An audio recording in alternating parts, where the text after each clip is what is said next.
Hello, my name is Alondra Martinez, and this is By Design, written by Caleb Nicominish and created by Hobbit Productions.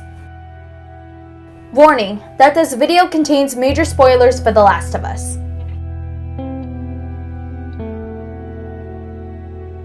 Normally, when you talk about a film or a game with an amazing story, most of the time people think the stories with twisting plots, unforeseeable revelations, and an action-packed conclusion where the characters have reached their goal.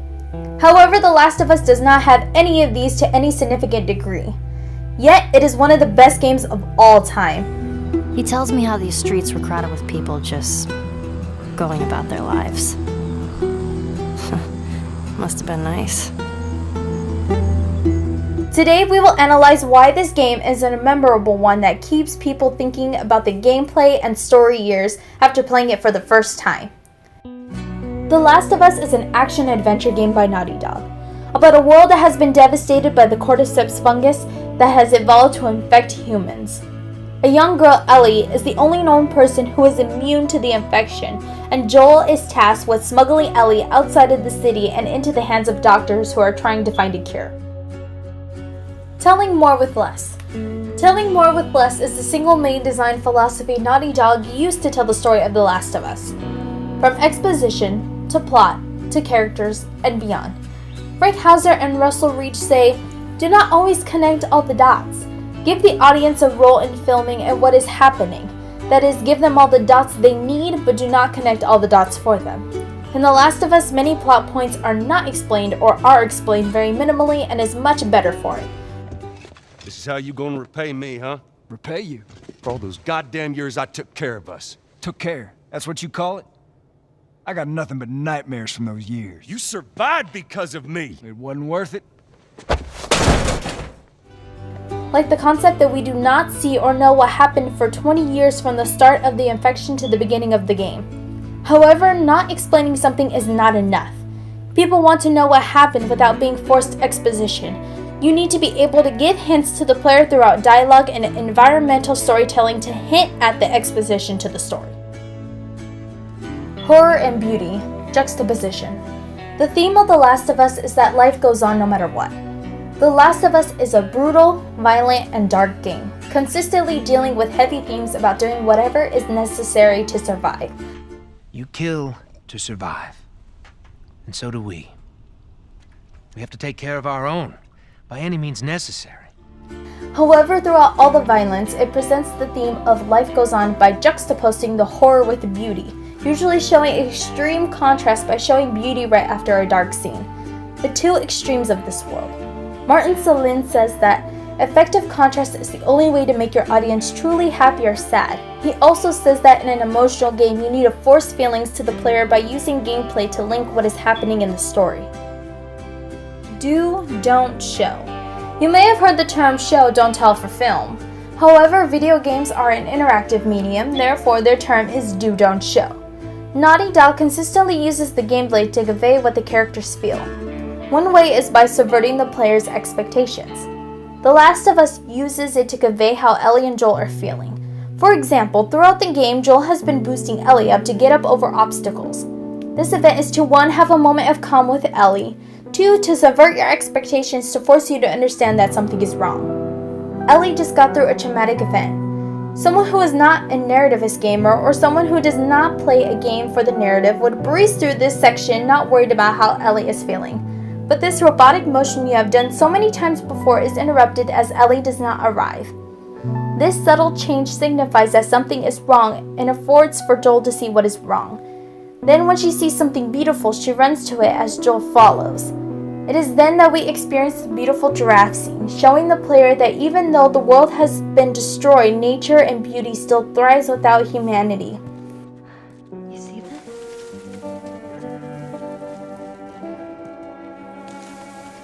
What are you doing? It's all right. Come here. Hurry up. Come on. Hey there. So fucking cool.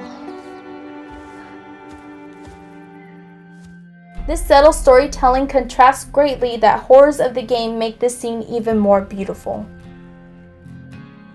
The ending. The first time you gain the controls of the game, you are playing as Joel's daughter Sarah. Oh, ha. Where did you get the money for this? Drugs.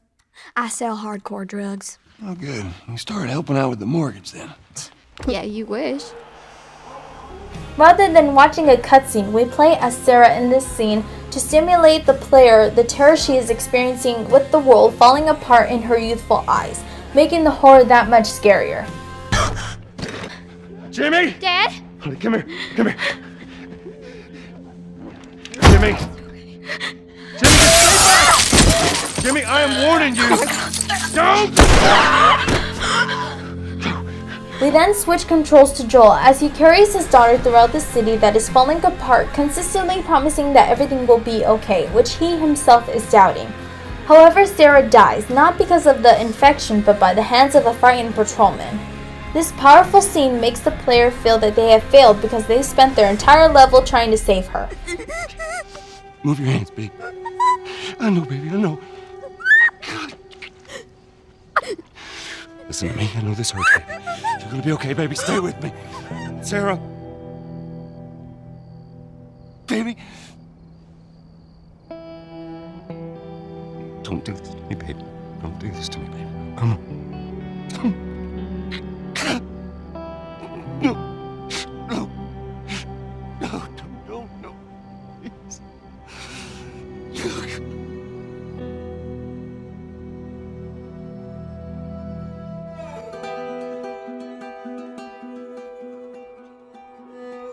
In the end of the game, this exact scene is played in reverse.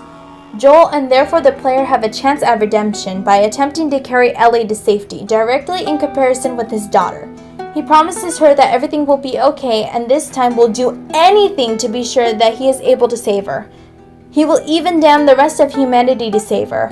All of this is conveyed through one gameplay scene. Come on, baby girl. I got you. I got you. Oh, shit.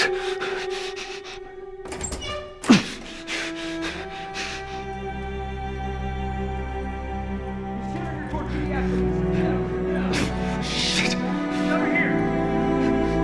I'm getting you out of here, girl. I got you. I got you. Come on. Tell me which way.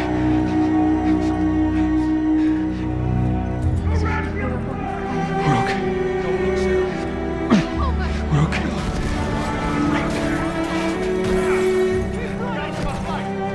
I said get back!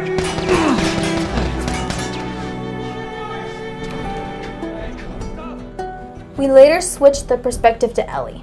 It is a simple scene of Ellie taking a hike with Joel through the woods, which is one of the first things they did together towards the beginning of the game. This scene could have been easily a cutscene. However, a simple perspective change allows us to view Joel in the third person. Would have been good friends. I think you really would have liked her. I know she'd have liked you. I bet I would have. We know what he did and Ellie does too, and we now are disconnected from him. Viewing how he talks and acts towards Ellie after what he has done and ultimately how he lies to her. Because Joel is willing not to only sacrifice humanity for Ellie, but even willing to sacrifice her love and trust to protect her because she literally means the world to him. Ellie realizes this and knows that she can no longer trust him, bringing both their character arcs to a close. You don't understand. I struggled for a long time with surviving. And you, no matter what,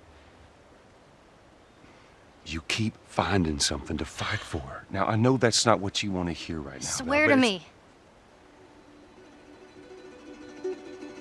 Swear to me that everything that you've said about the Fireflies is true.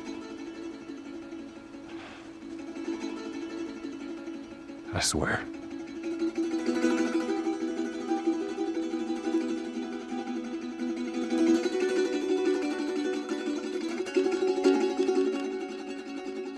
Okay?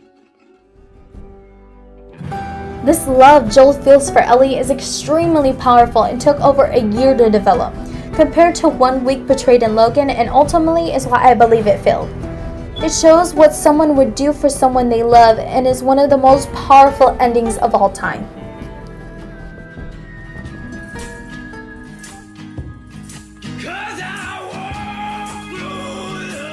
Thank you very much for watching. Please like and subscribe for more videos. Our goal is to release videos like this about every 2 weeks. Please leave us a comment of what game you want us to talk about next. For more videos, visit Gearshiftmedia.org.